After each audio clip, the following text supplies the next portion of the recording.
अब अपने लोगों को मर मिटने के लिए तैयार करो। केवल 1 लाख लोग अगर धर्म के लिए मर मिटने के लिए तैयार हो गए तो मेरी बात याद रखना, एक दिन पूरी दुनिया सनातन बनेगी। केवल यहां की नहीं, पूरी दुनिया। देखो सुनो, इस्लाम खत्म करने की जिम्मेदारी तो तुम मुझ पर छोड़ दो। इस्लाम की तो नींव मोहम्मद और कुरान है, उस पे तो ऐसा पलीता लगा दिया है कि इस्लाम को तो मुसलमान भी खत्म करेंगे।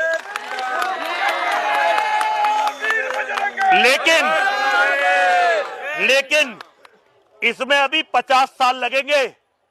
50 साल में हिंदू धर्म ना खत्म हो जाए, इसकी जिम्मेदारी संभालो और इस काम के लिए ज्यादा बच्चे पैदा करो, ज्यादा हथियार खरीदो। औज़ु बिल्लाहि मिनश शैतानिर रजीम, बिस्मिल्लाहिर रहमानिर रहीम, वमा अर्सलनाका इल्ला रहमतल लिल आलमीन, सदक़ल्लाहुल अज़ीम। हज़रात, आपने देखा कि एक पाखंडी स्वामी नरसिंहानंद किस तरह से बयान कर रहा है और किस तरह लोगों को धोखे में रख रहा है। अब उसके जो बातें हैं उसका जवाब आप सुनिए। ये कहता है, अब अपने लोगों को मर मिटने के लिए तैयार करो।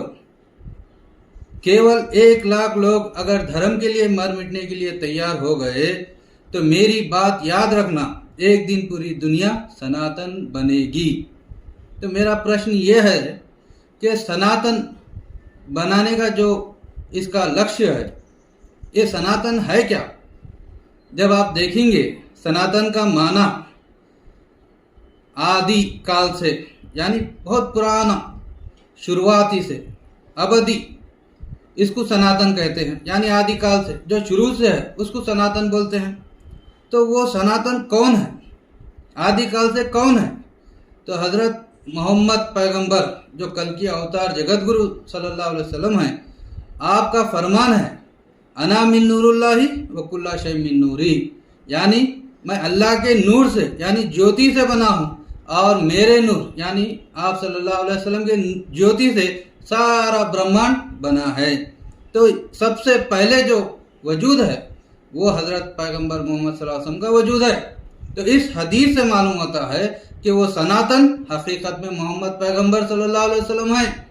इसी को व्यास जी ने यूं कहा है, इदम जगतः जतः जत्यामि तद मोहम्मद इति प्रतिपादयतम, यानी ये ब्रह्मांड जहाँ से बना और जहाँ पर चल रहा है और जहाँ पर जाकर ख़त्म होगा उस जगह का नाम मोहम्मद है सल्लल्लाहु अलैहि वसल्लम। तो इससे भी मालूम हुआ कि सबसे पहला वजूद जो व्यक्ति हैं वो हज़रत मोहम्मद पैगंबर सल्लल्लाहु अलैहि वसल्लम हैं और वही सनातन हैं, वही सनातन है और उनका जो धर्म है उसी को सनातन धर्म बोला गया है। इसीलिए इस्लाम फितरतल्लाहि लती फतरन्नास अलैहा, इस्लाम क्या है? फितरी दीन है। तो इस्लाम को ही सनातन धर्म बताया गया है जो आदि काल से है। मुसलमान आदम अलैहिस्सलाम जो कहते हैं वो ज़माने से, उससे पहले भी इस्लाम मौजूद था। तो उसी को यहाँ पर सनातन बोला गया है। सनातन हकीकत में मोहम्मद पैगंबर है, उनका जो धर्म है वो सनातन धर्म है। और आगे जो ये स्वामी कहता है कि मर मिटने की ज़रूरत है, तो बिल्कुल सही बात है। आज हमें चाहिए कि कल के अवतार जगत गुरु जिसका वर्णन हमारे वेद शास्त्र पुराणों में है वो मोहम्मद पैगंबर सल्लल्लाहु अलैहि वसल्लम है। उनकी ज़ात पर मर मिटने के लिए तैयार होना है। उनका जो हकीकी सनातन धर्म है जिससे शांति कायम होने वाली है, दुनिया में शांति, अमन, पीस कायम होने वाला है, उसके लिए मर मिटने की ज़रूरत है, अपने सलाहियतों को लगाने की ज़रूरत है। तो उससे क्या होता? या ऐसे पाखंडी स्वामियाँ जो आज दुनिया में अशांति फैला रहे हैं, हिंदू मुसलमान का झगड़ा, ईसाइयों से, यहूदियों से, सबसे दुश्मनी रखकर जो अशांति फैला रहे हैं, ये अशांति खत्म हो जाएगी। मोहम्मद सल्लल्लाहु अलैहि वसल्लम सनातन है, उनका धर्म सनातन धर्म है, उसी को कायम करना है। बकौल इस स्वामी के सनातन धर्म कायम करने के लिए मर मिटना है, ये स्वामी कह रहा है नरसिंहानंद। तो वो इस्लाम धर्म है जो सनातन धर्म है। और आगे ये स्वामी कहता है, इस्लाम खत्म करने की जिम्मेदारी मुझ पर छोड़ दो। तो आए नरसिंहानंद, तेरे जैसे कई आए और कई चले गए, इस्लाम जैसे का वैसा ही है। अल्लाह ताला कुरान करीम में फरमाता है, इन्ना नहनु नज़्ज़लना ज़िक्रा व इन्ना लहू लहाफ़िज़ून, यानी ये अल्लाह की तरफ से आया हुआ है जिक्र और इसका मुहाफिज हिफाजत करने वाला अल्लाह है। ऐसे कई लोग आएंगे और चले जाएंगे, इनका नाम वो निशान तक बाकी नहीं रहेगा, मगर इस्लाम बाकी रहेगा, इस्लाम का कुरान बाकी रहेगा, कुरान के जेर ज़बर तक बदला नहीं सकते। और आगे नरसिंहानंद कहता है, इस्लाम की तो नींव मोहम्मद सल्लल्लाहु अलैहि वसल्लम और कुरान है, इसलिए तो ऐसा पलीता लगा दिया है कि इस्लाम को तो मुसलमान ही ख़त्म करेंगे। ये कह रहा है कि मोहम्मद सल्लल्लाहु अलैहि वसल्लम और कुरान इस्लाम के नींव है और इसने ऐसा पलीता लगा दिया कि मुसलमान इसको ख़त्म कर देंगे। मैं कहता हूँ ये झूठ है, जो ये नरसिंहानंद कहता है सारा का सारा झूठ है। मैं ये लोगों से कह दूं, नरसिंहानंद से कहता हूं कि हमारे भारत देश के वेद शास्त्र पुराण में अगर तू देखेगा तो वहां पर ऐसा पलीता है कि तुझे मोहम्मद पैगंबर सल्लल्लाहु अलैहि वसल्लम और कुरान को मानना होगा, क्योंकि वेदों में, पुराणों में, शास्त्रों में और गीताओं में, तमाम धर्म शास्त्रों में मोहम्मद पैगंबर सल्लल्लाहु अलैहि वसल्लम का जिक्र मौजूद है। अब देखो आप, अथर्ववेद खंड 20 सूक्त 127 मंत्र 1 में लिखे हुआ है, इदम जना उपश्रुत नराशंस्त्यवेश्यते षष्टिम सहस्त्र नवतिम चाकौरम आरुषे विशोदाम है। यानी इसमें क्या बताया गया है कि वो नराशंस आने वाला है। तो इसमें जो नराशंस का जिक्र है, वो नराशंस कौन है?